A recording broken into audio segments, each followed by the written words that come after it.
Well, so good morning, everybody. If you watched the last video, we got some hay cut, got it tethered, and we've got a slight issue to deal with. We don't have a hay rake. I've got 3 hay rakes, literally, and none of them are ready to go.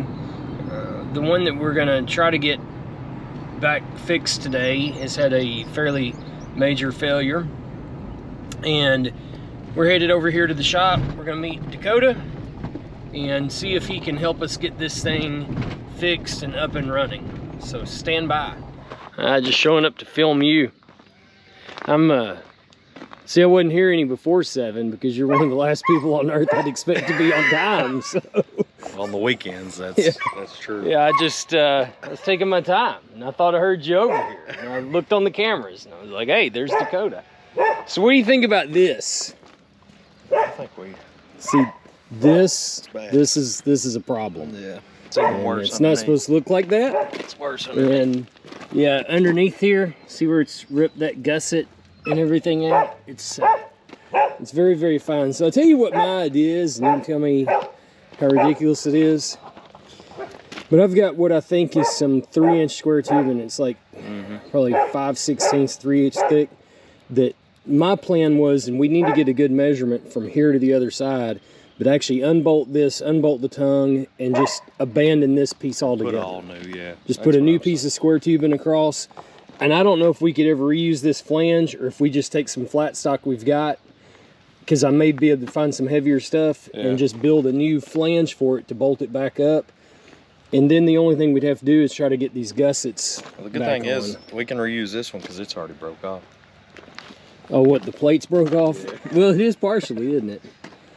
I guess it's thick enough, but I don't know. I've got the skid steer and that trailer mover. I thought we'd get this thing backed up there closer where we can have tools. And I'm a little concerned, and you're gonna have to help me come up with an idea, because when we unbolt all this, it's gonna collapse into a pile of rubble. That's what I was trying to think of, how we can hold it, but I ain't thought of it yet. I wonder if we can take and like put a strap from side to side at the bottom. Probably. And that way it doesn't tilt out down there, and might be able to run a board in between these to hold the tongue up. Hold that up and just unbolt it. And what I want to do, whatever this measurement, this width measurement is, I want to take 1 inch off of it. Okay. Because as narrow as this thing would adjust, it's still just a little bit wider than I'd want it to be. And so just basically taking 1 inch off that total measurement. So I'm gonna go get that skid steer and see if we can't move this thing. Bandit. Good morning. You got anything to say? Huh? You got anything to say? No? Okay.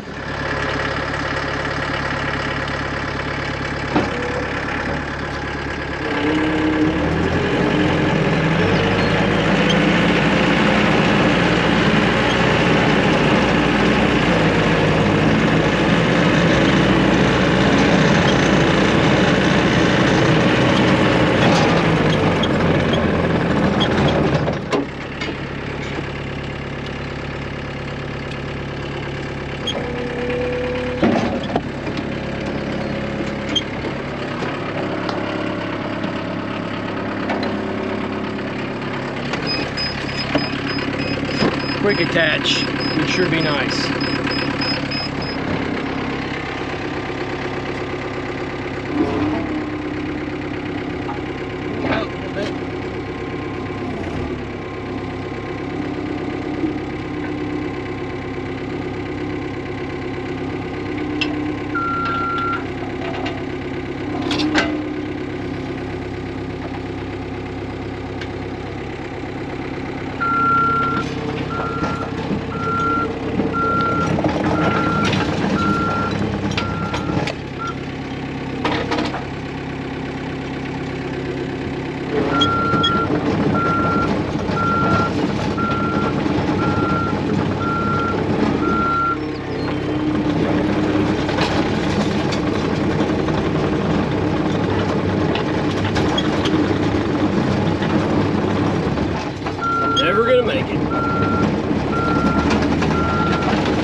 nothing that tall. I mean, no way. No way. Wood around here.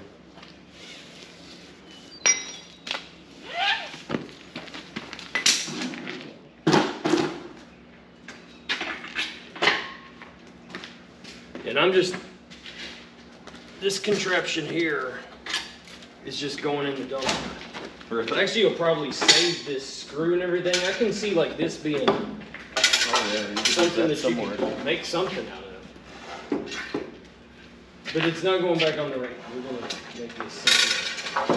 Device.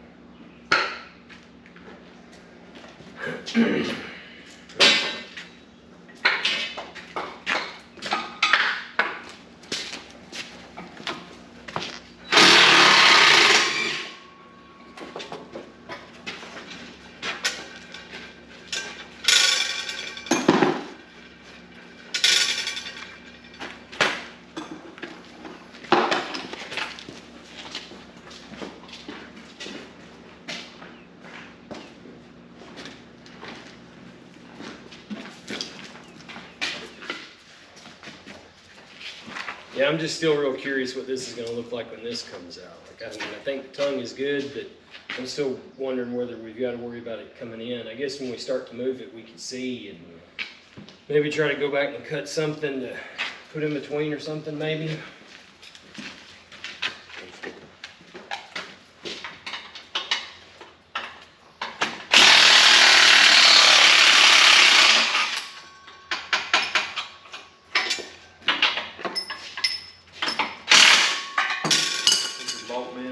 That's the big man.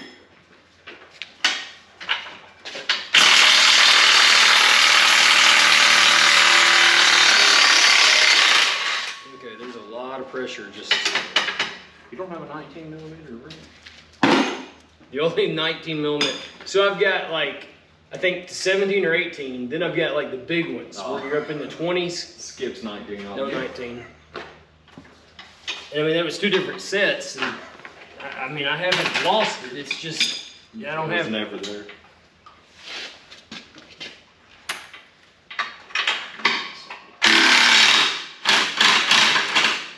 You seen anything else?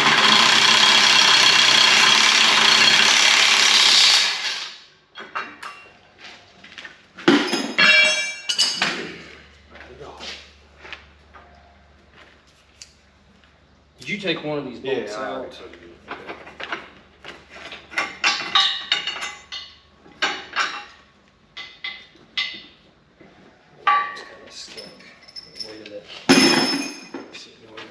I wouldn't worry about it.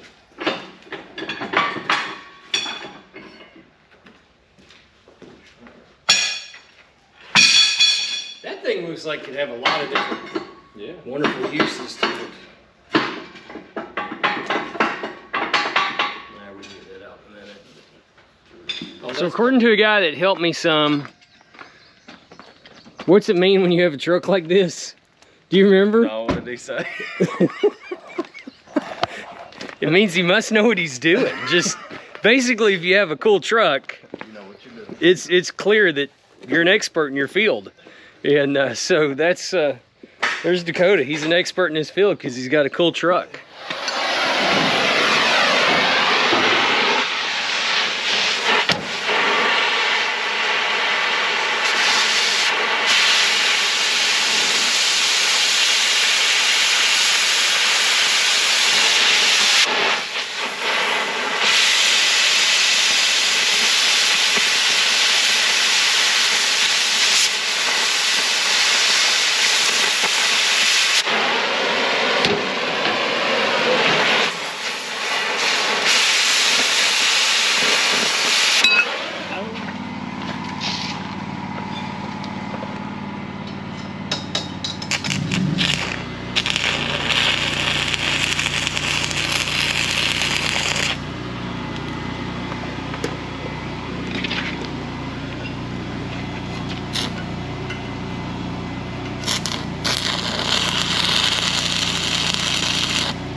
we've got some really makeshift system of bracing here that, I don't know, it might work. We're gonna find out.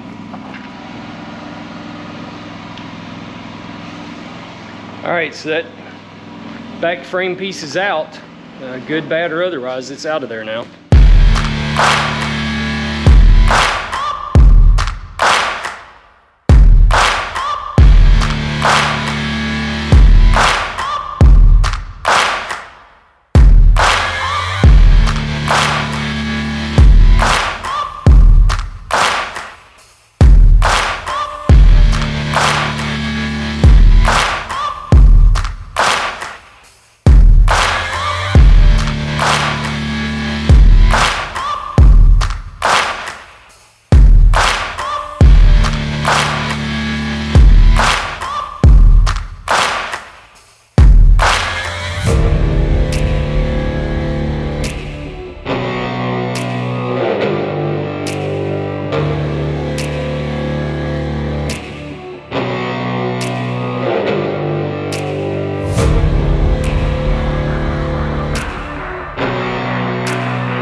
So just making a quick check of this hay that we cut and tethered yesterday.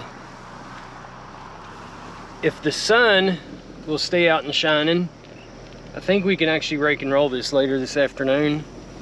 I'm not sure. I haven't even checked the weather. I don't know what the temperature and everything's supposed to be today, but it's scattered out, and actually what I got turned on the bottom from what we cut yesterday is in fairly good shape. I just think that what's on top now needs to do a little drying. Let's get out and go look at this real quick.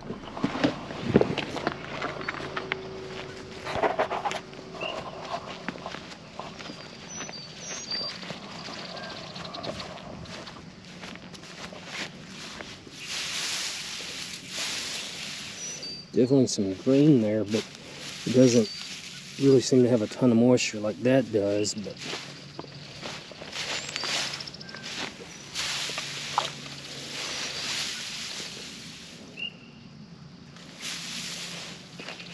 I really don't think this is too bad.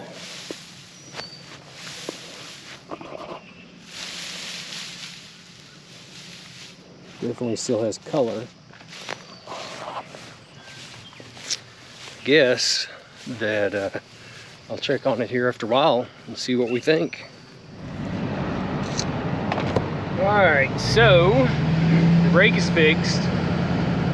Well, it's better than it was. We've got it behind us. I guess you can see that, right? So anyway, we're headed to the other farm right now to get this thing hooked up, get the hay roller hooked up, see if we can go get this little bit of hay up to finish up this first cutting. get that done. We got to get it out of the field, and once we get out of the field, that track, the 6300, is going to the dealership. We got to get the air conditioner fixed and a few other odd and ends done to it. See if they can get that knocked out for us real quick. So let's go rake some hay. All right, so this has been a long day. This morning getting that hay rake fixed and getting it going, and then after that we wound up going and getting some sheep panels. There's a deal going on at church here in a couple of weeks, and we're taking some sheep and a cow and calf to it. It's kind of like, I guess, a mini petting zoo maybe, and we were getting some panels and stuff to be ready for it. I didn't really have enough corral panels and stuff to be able to set up out there. We wound up moving the hay rake, and Dad and I are raking and rolling the hay that we cut yesterday. If you do not believe that impeller conditioner on a disc bind does really good in grass, well, it does. It is incredible how fast it'll help it to dry down. This hay is certainly drier than what we like. It's more mature, and a lot more of the upper growth had gone to seed, which is not something we want it to do. We want it to be as young and immature, I guess you'd say, as possible, but it's just the way it works. Equipment failures and timing and everything else. This hay's just not, it's not going to be as good a quality as what we cut first go round, but it's going to make more. And so it's always something, if you're purchasing hay, you should always be a little bit cognitive whether that person is just making a lot of bales or whether they're making quality bales. And I will take quality any day over quantity, but that's me. So we're raking and rolling and getting this done. If you didn't watch the video the other day on how the hay roller works and everything, you can go back and watch it. But basically that beep was just telling me that it was almost a full bale, and that one is telling me that it is a full bale. Also, this baler has a bale kicker. For those of you that know about baling, it is disabled. All of our ground is so, I wouldn't say it's like crazy. To me, it's not crazy hilly, but it is very rolling. And if we had a bale kicker, I'd send them all flying. I had a bale just a few minutes ago that Dad had to come get with that other tractor and hay spear because I couldn't get away from it. It just kept chasing me across the field. So anyway, back rolling hay. Be here for a couple hours, get this hay moved next week. We also moved some sheep around today, put our ram back in with Chloe's ewes, and weaned some ewe lambs off. So it's been busy but productive.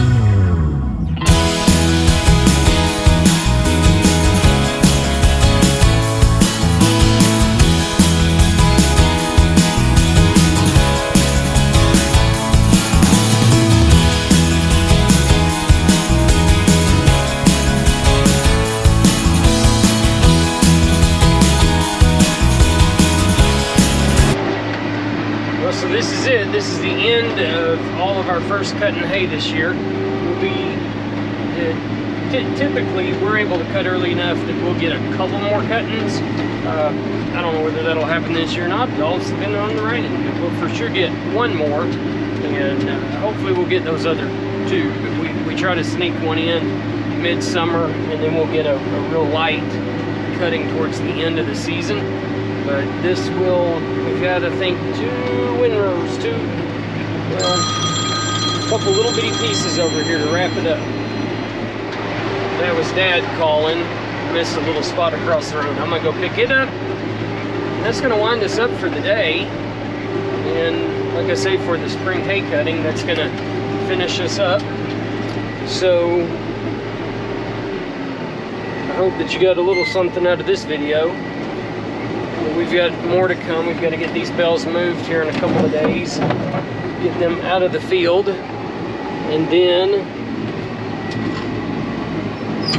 after that, we're going to actually try to get, we've bought a sprayer, and we're going to try to get it going, try to do some spraying around the farm. And I don't mean a four-wheeler sprayer or something. We've had those for years, but actually a pull type 300-gallon sprayer. It's a boomless. We're going to try to get it running, do some spraying around. We've got quite a few other projects going on around the farm that we're going to try to tackle in the coming weeks.